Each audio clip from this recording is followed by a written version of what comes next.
Hello, everybody. Welcome to another episode of the Thriving Adoptees podcast. So today I'm delighted to be joined by, once again, my great friend, Vin. Welcome to the show, Vin. Again, looking forward to our discussion today. Thanks for having me again. Always a pleasure to be here and chatting with you. Cool.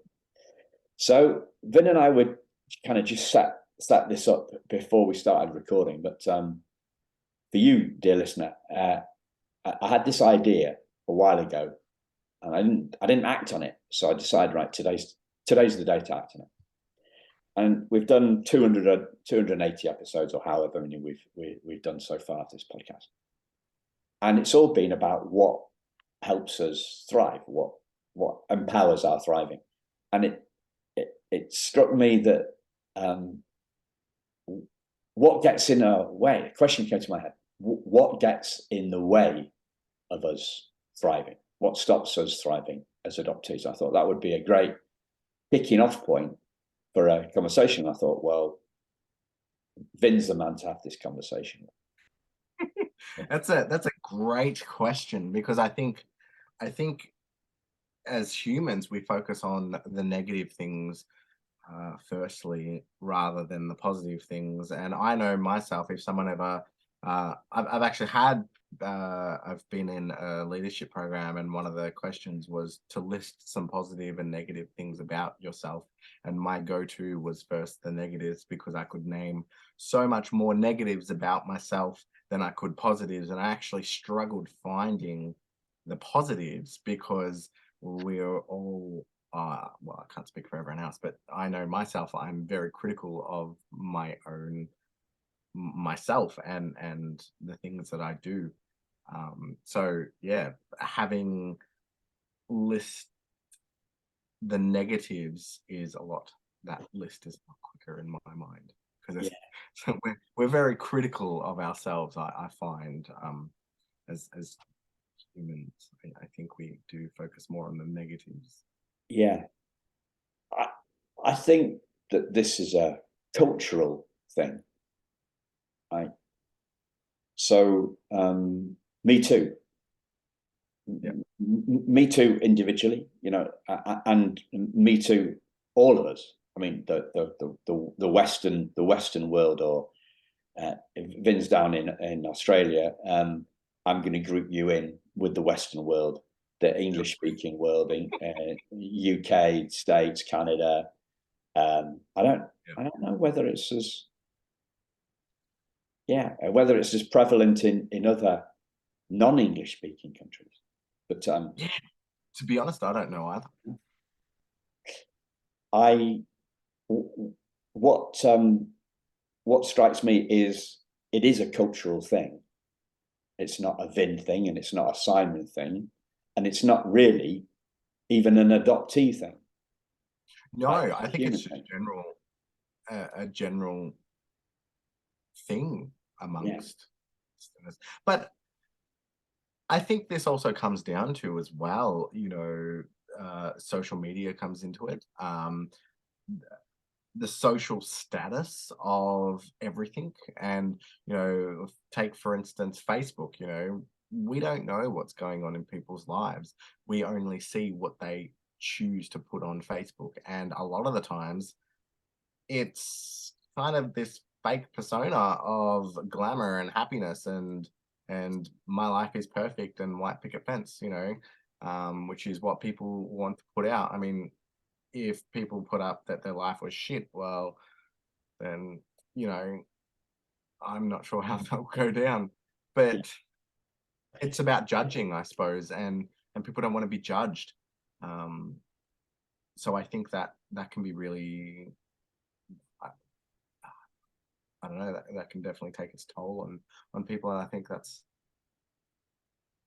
we're so critical, because others are critical of us. So then we have to try and perfect us, and we can never be perfect. So I think we're always, to some degree, critical. Yeah. Do you think many adoptees blame self-criticism on being adopted? Whoa, That's a bit of a tricky question. I might see. I think that I I may have a very different opinion about problems when it comes to adoptees, because as myself being an adoptee, from 18 under, I think there's some certain responsibility on the adoptive parents, and how you were brought up is equates to some issues. But once you turn 18 and you're of legal age and you're an adult or considered an adult, then it's up to you to sort out those issues. And if you don't sort out those issues, I know from 18 to 30, I still didn't want to know about being an adoptee, and didn't want anything to do with being an adoptee until I turned 30. So once I turned 30, it was like, oh shit, all these issues are happening. I don't know why. Why is that? And then all of a sudden I thought, okay, let's dive into being an adoptee. And there it was. All these issues were, well, most of them were from, at least some parts of my issues were from being an adoptee. Not all of them. And people used to say to me, well, no, actually your problems do stem from adoption. And the thing was, I knew that majority of my issues didn't stem from adoption. It stemmed from being bullied in high school. It stemmed from a lot of other traumas that had happened. So I can say that a lot of those factors of my issues weren't just adoptee related. I think that there are a lot of adoption related issues in all adoptees. And I definitely don't deny those ones. And I'm very clear on what is adoption related issue for me, what issues are for me in my life. And I do take responsibility in trying to work through those issues. You can't just get over issues like that people have said to me, oh, you can just get over them. Like, why can't you get over them? Those issues are, you were a child when you were adopted. You're an adult now. Get over it. And it's like, no, that's not how it works. You can't just get over that type of issue or issues, that it's so complex and people don't understand. And sometimes even other adopted people, I was one of these adopted people where I didn't understand the issues that came with adoption. And once I was made aware of the issues, then I had to understand the issues. And it may make me sound a bit silly because I didn't understand my own issues that came with adoption. But until someone had actually pointed it out, I had no idea what the issues were. I knew that there were issues. I wasn't quite sure what the issues were, and I didn't understand them. And then once I found out what they were, I had to then understand the issue and then understand how to overcome the issue or even deal with the issue in the first place. But above all, I had to accept that there were issues, and that was difficult in itself. So I completely gone so off track of what you first asked me. I've forgotten. I was thinking about my own thing, which was there's the big theme in two big themes in my life. One is a lot bigger than the other. Not good enough at business is the biggest theme in my life, and not good enough in relation to adoption has played a far smaller part in my life. But it came to this. It came to a head. It came out. I came out of the Falkers, I think, in one moment, and it was when I was discussing the teddy bear and the stuff that came out of the words that came out of my mouth was, my birth mother didn't love me enough to keep me. Now, that thought and intense emotions that were behind that hadn't come out of me till I hit 40. So, So how did it make you feel? well, I was angry in the moment, and I think people use the word projecting. So you can either say she didn't love me enough to keep me, is to project it onto her, or I'm unlovable. There's something wrong with me. That's to bring it in internal, to focus it internal. And the woman that I was having this conversation with, sharing this new thought with, said, I don't think it was like that, Simon. And with that, the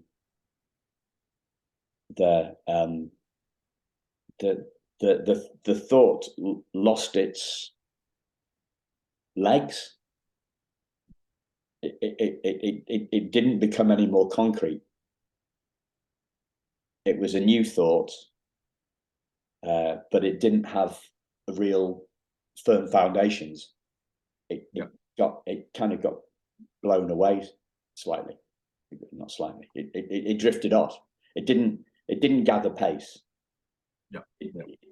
So what's the metaphor that's coming to my mind is going to being on a runaway train ride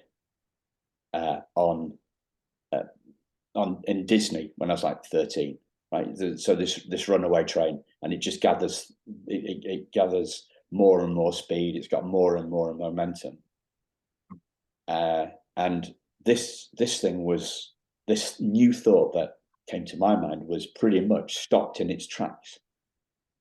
It didn't take hold with me, but as I'm expressing this, I can see I'm comparing the adoption stuff with the business stuff, and the business stuff, I would say that the half-life of that belief, not good in business, not good enough in business, it's probably been something like 25 years.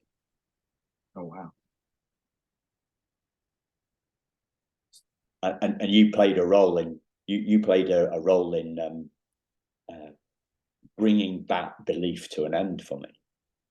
Oh really? Yeah.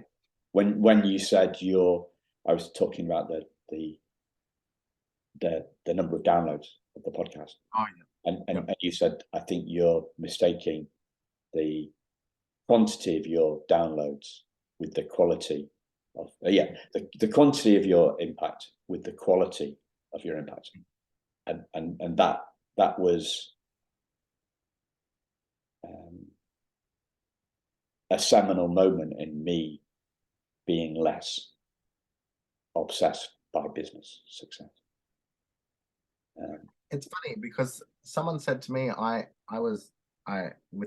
with the adoptive parent group that I run, I was going to shut it down because I didn't think it was successful, and because it wasn't conversation constantly, and I was comparing it to other groups where it was adoptee only groups and there was constant chatter and talk.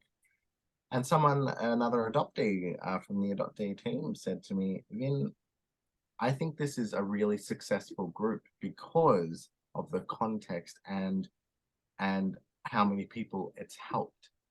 And I, like you, was comparing it to other groups where it was just adoptee related and it was something completely different. And I was saying, well, it's not chatter all the time. It's not this, it's not that, it's not this. So it must be unsuccessful. And then I stepped away from it and then looked at it as at a fire, and I went, well, I've almost got 600 parents in the group from around the world, and we don't talk every day. However, there are so many topics that we cover, and we give tools to the parents, and we give them the language to understand adoptees. and that in itself is really great information to have. It's great. And so I kind of stopped. I said, Yeah. The idea of getting rid of it, because What comes to my mind is that that people in the adoptee Facebook groups, that there may be more activity on there than in your group, because people are in crisis. Those groups, people are in your group. They're looking for I don't know. Do people? I mean, I'm a member of the group. I don't check in on it. Yes, I'm one of those ones. I'd be 600 here. Do people come onto the group in crisis often? Some parents have come in and have wanted answers about, that they'll ask questions like, my adoptee just said F you, and I want to go home to my birth parents. And we talk about that. We have a conversation and we say, okay, how do you respond to that? And I put that up as a question, to all the parents. If your adoptee came home and said F you, how would you deal with that? And then we'd get quite a few parents responding saying, oh, I would sit down, I would listen to them, and I would want to understand, and I would hear what they have to say, and I will try and understand that. And it's pretty rare that we get some parents that are sort of dismissed, that dismiss their adoptees. The parents in this group are here to learn, and I have recently opened it up from 2018 till the start of this year. It was purely just a adoptee-led group, where the adoptee team led the parents and educated the parents on the tools to talk to their adoptees and understand their adoptees. Whereas this year I've opened it up where the parents can have conversations.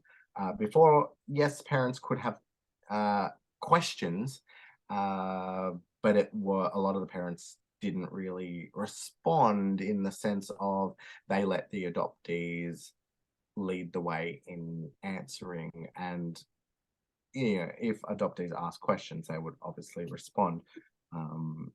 Whereas now, I want it to be more of a conversation. I want the parents to converse with the adoptees and have a conversation about it, where we would in the past, but the parents would only make a few comments here and there because it was an adoptee-led group. Whereas now it's more, I want it to be more of a conversation. And all that information, the previous information, is all still there. So, when we get new parents come in, there might be topics that we covered previously, so they can look at videos. And we do lots of live videos and stuff like that. So, yeah. Okay. So I want to get us back to something that you said before we started recording, and on this on exploring this question: what stops us getting in the way of thriving? And I think you said, my mind gets. Yes. My mind, and I thought, that's it. It's our minds that get in, that are getting in the way. So have you heard this phrase? Like, it seems to be quite popular at the moment. Are you getting in your own way? You heard that phrase? Oh, I'm getting in my own way. Sorry? Yeah, no, I haven't heard that, but I like that. So a lot of coaches, that are trying to sell coaching on Facebook will have a headline: "Are you getting in your own way?" Well, how can you get in your own way? I mean, physically. Do you know what I mean? Like, if you could you're walking down you're walking down on a footpath. You can't actually get in your own way. There's only one of you. Somebody else can get in your way. Yeah. Physically, I think that's impossible. Yeah. But mentally. Mentally. Oh, so what is it? But it says, are you getting in your own way? And it's like, well, what's the you that's getting in your way? It's the mind. Yeah. Totally the mind. It's the mind. One of the most profound movies I think I've ever seen in my life. Now, there is a reason why I bring this up. It's called Peaceful Warrior, and it's about Dan Millman, who was this gymnast, and he had a motorbike accident, and he said, you know, his goal in life was to be an Olympic gymnast, and he had a motorbike accident, and that was it for him. He wasn't never going to be a gymnast again. And he met this old guy at a petrol station or gas station, and he helped him train. Anyway, I'm not going to give it away, but brilliant movie, one of the most life-changing movies I've ever seen in my life. And not for the sake of it being a movie, but for the sake of what it did to my mind. It changed my entire perspective of life. This movie gives you such a different perspective of understanding the inside from the out. And it was so profound, and it changed my entire way of thinking and perspective of life. And if you get a chance to watch this movie, watch it. Peaceful Warrior. It is phenomenal. So the reason why I bring that up is because that movie helped me, and he talks about taking the trash out of your mind and taking it to the garbage. You get rid of all the trash in your mind. So everything that you don't need to think about, or everything that you're storing, it's like hoarding thoughts that you don't need or want. You need to throw it out. And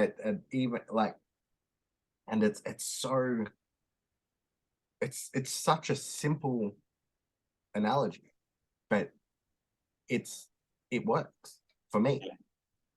And it helps me throw the trash out, all the thoughts and feelings that I don't need.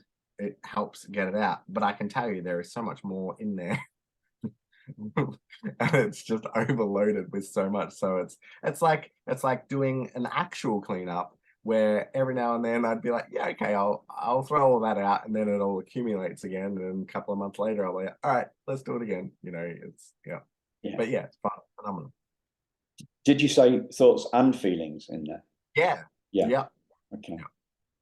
So can we categorize trauma in with that? So I think with my trauma, my thoughts compared to my feelings are completely different when it comes to my trauma. So I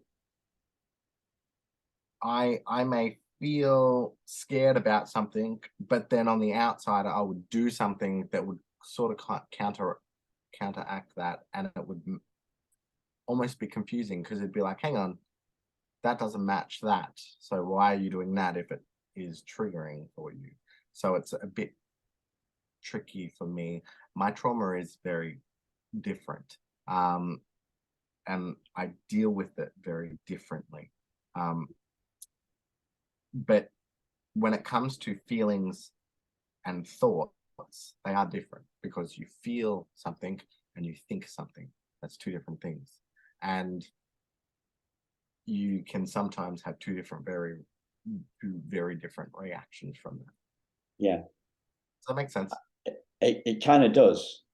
And I'd say that we could go down a real rabbit warren with that, couldn't we? And we do. That's what our brains do. And that's what our minds do. And you said something another really profound thing last time we spoke on the podcast. You said something like, tears are the words that what did you say? Tears are the words that we can't express. Tears are the words that we can't express.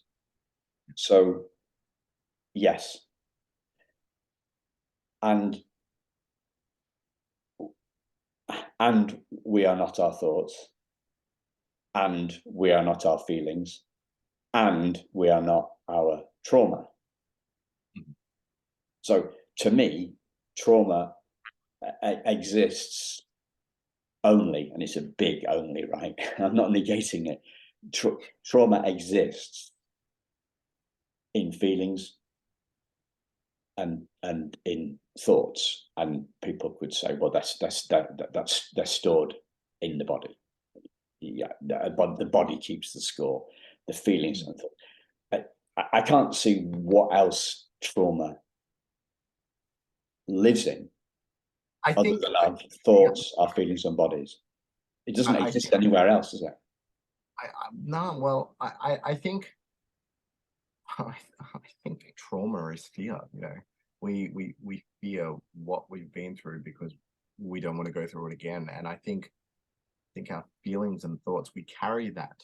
We carry that fear, that what if we go through it again? We don't want to go through it again. We've spent all this time moving through it or going through it and try and get to the other side.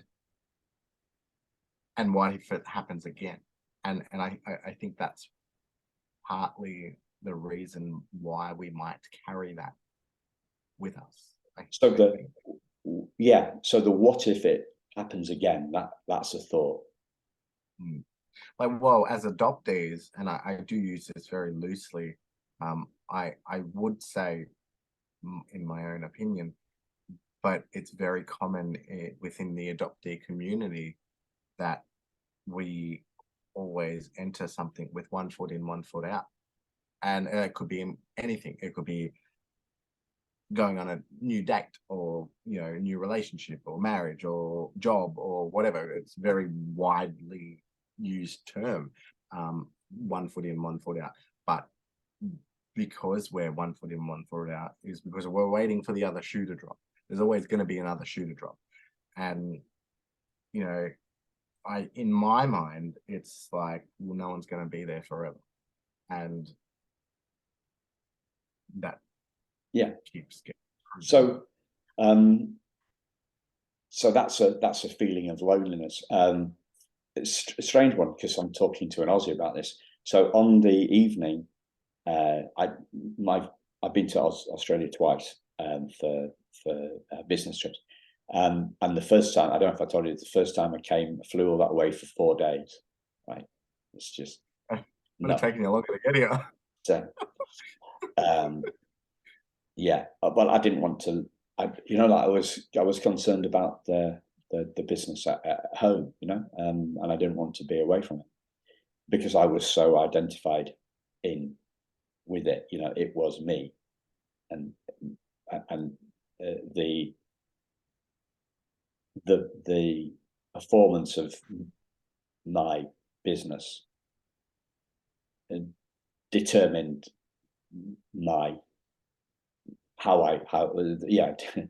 determined how I felt all the time. It was there's ups and downs in business, and the ups and downs in business could be directly mapped to the ups and downs of my well-being. When I arrived at Sydney Airport, as I walked out after I'd got my baggage, I thought I could just disappear. Nobody knows me. Nobody's waiting for me. It was the most disorientating feeling of I guess loneliness, or I just didn't feel grounded. It stayed with me for a little while. So that feeling of loneliness is, if we look at trauma and you say, well, relinquishment maps onto fear of a feeling of being alone, and then the worry. So that's the feeling part of the trauma, and then the thought part of the trauma was, I hope this doesn't happen again. So I can't see trauma existing outside of our thoughts and feelings, and I just can't see it existing anywhere else out of our mind, really. Do you think we manifest it? Sorry? Do you think we manifest it? The trauma that we go through? Do we manifest it? No, I think we get stuck in it. I think we get identified with it. That's why I'm always what I'm trying to do in this podcast, right, is separate trauma from who we are. So this is, I changed the logo. I don't know if you've seen the thriving adoptees used to be thriving adoptees with an arrow, and I've changed it to the diamond. right? Yes, I did notice that. Yeah. Yes. I change it to the diamond because the diamond is my go-to metaphor. There's the fist, which is the trauma, and then there's the diamond inside the fist. So the trauma veils who we are. And what I'm always trying to do with the podcast is separate who we are, the diamond, from how we feel, the trauma. That's what I'm trying to do all the time. So we're not manifesting it. It's more like, well, to use your analogy, it's more like trash still in the trash can, trash that hasn't been put in the trash can, garbage that hasn't been put in, rubbish that hasn't been put in the bin. We haven't separated who we are from the trauma we feel. So I say this all the time: we are not our trauma. Yeah. Sorry, Simon, you seem very positive, and I say yes, I am very positive, but I'm not trying to be positive. It's just because I know deep down, I believe deep down that we are not our trauma. So our trauma doesn't define us. I'm finding I'm trying to find 1,000,001 ways we are not our mind, right? You know, well, if we didn't out of our mind, out of our mind is seen as a bad thing. Are you out of your mind?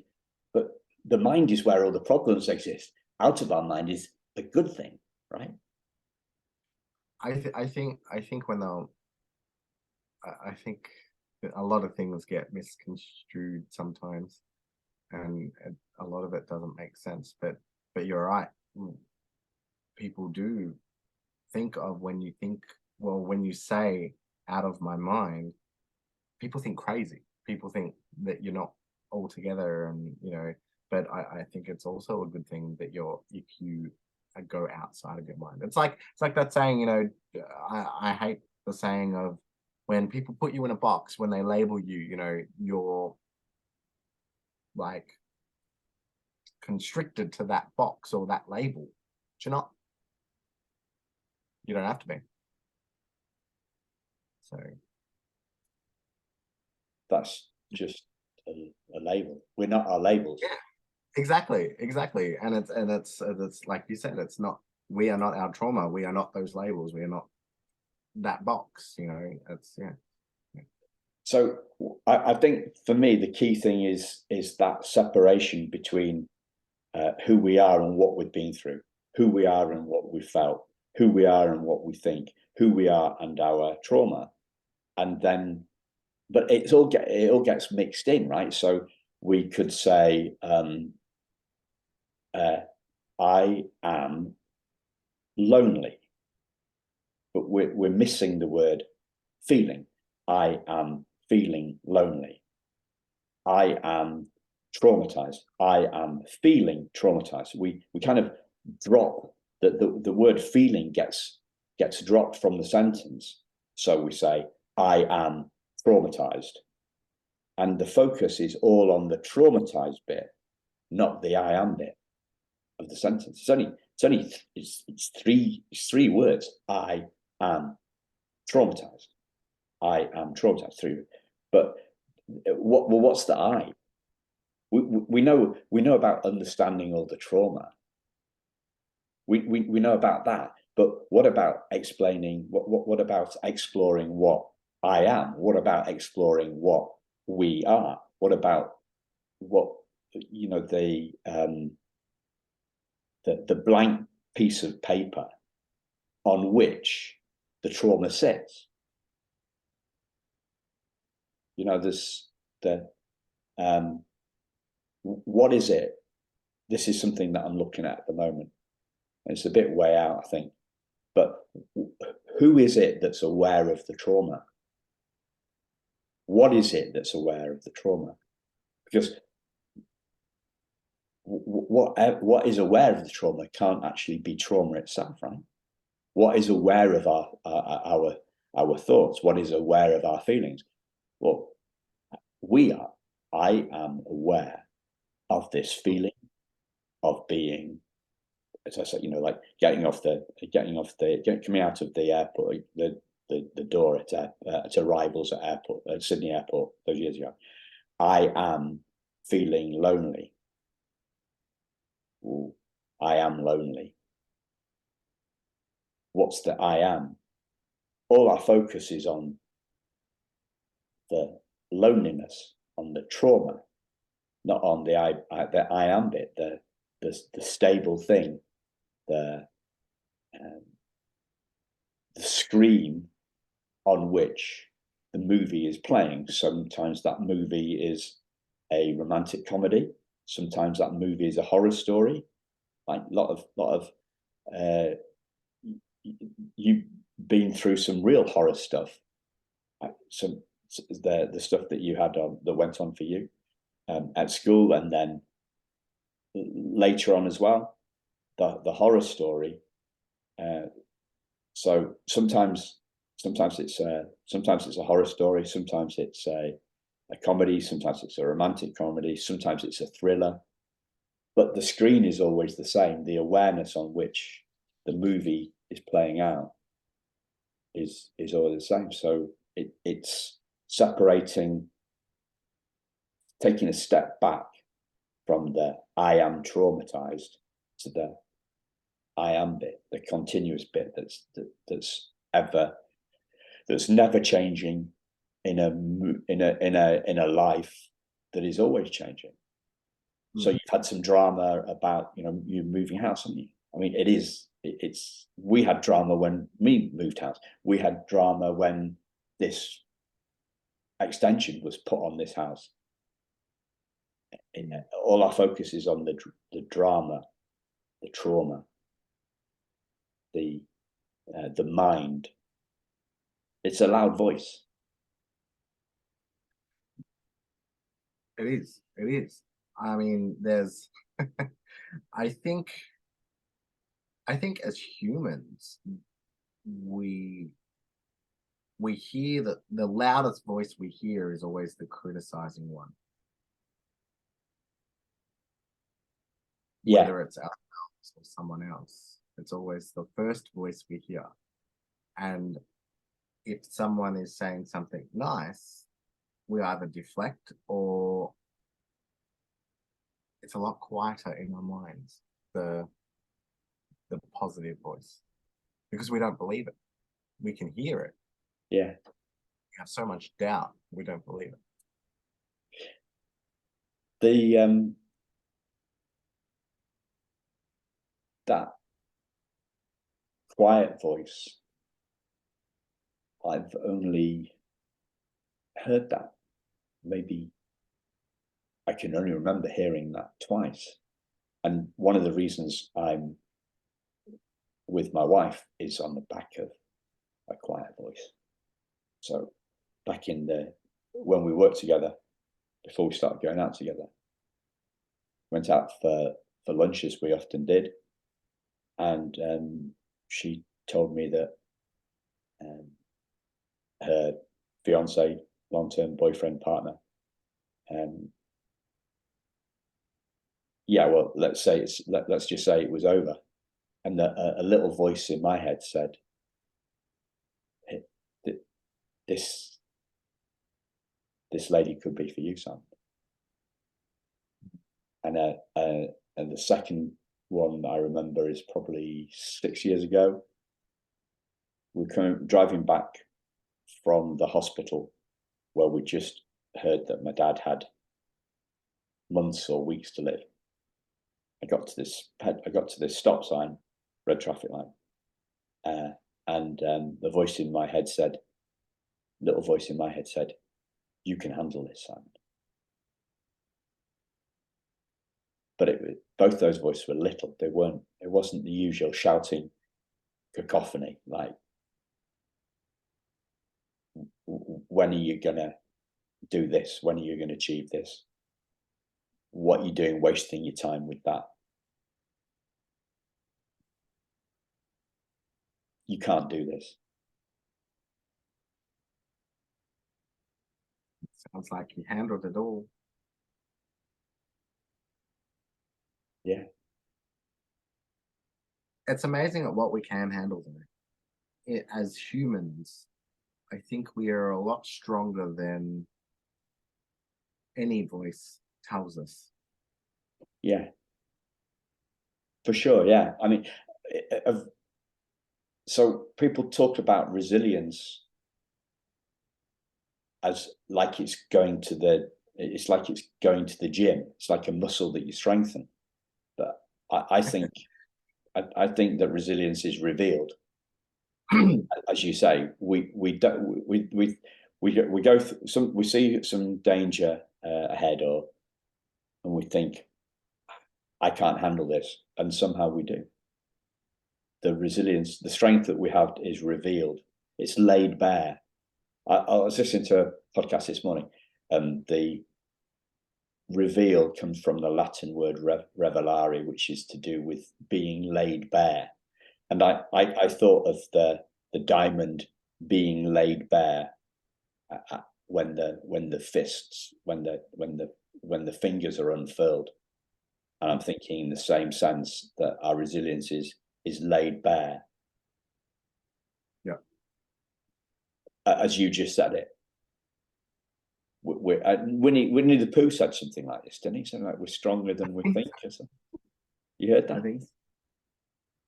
I think though, as humans, no one can deny resilience as humans, because you won't know what people are capable of until it's put in their lap.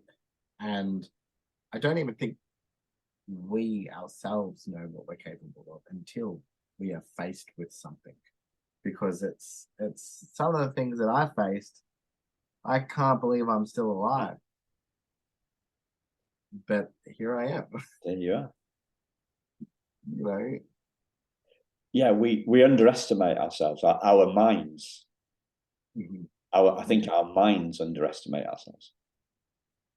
Yeah, because we are always self-doubting ourselves, and so therefore we think that we just can't do it. But then when we are in a position where it's our only way and we have no other option or choice, then the doubt just sort of gets pushed aside, and we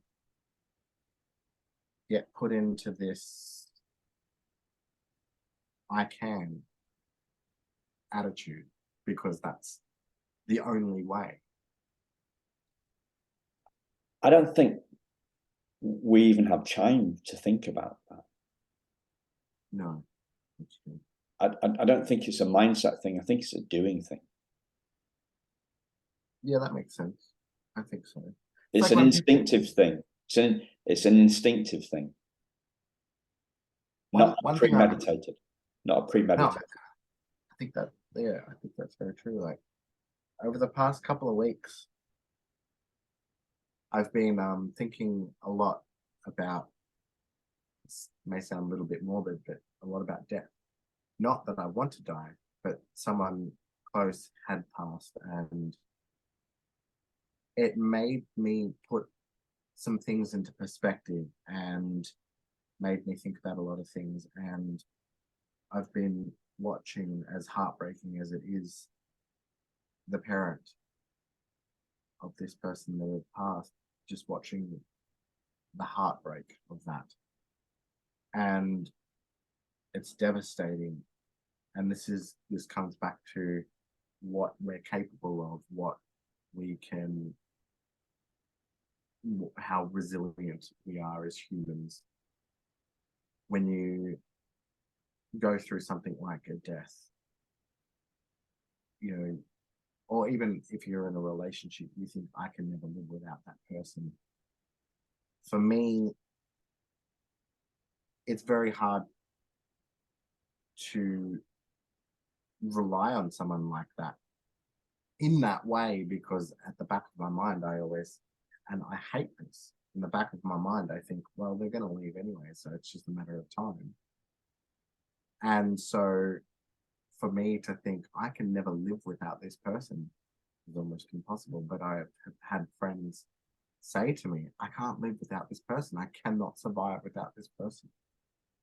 And then when I put this into perspective of when someone does pass, you have no choice but to live without this person. And yeah, I don't know where I was going with that thought, but it's a Yeah. resilience, I suppose. Again, We resilience. get through. We don't know how we're going to get through stuff. We're not very good at forecasting. How you got through either. It's something that you can't explain. It's one of those unexplainable situations where if someone said, "How did you get through it?" Yeah. You can't explain it. I just did. Yeah. Yeah. Yeah. Yeah. Feels like a good place to bring it in, Vin. I think so. Yeah. Thanks, listeners, and thank you, Vin. You're a star, mate. Thanks, Simon. Cheers, buddy.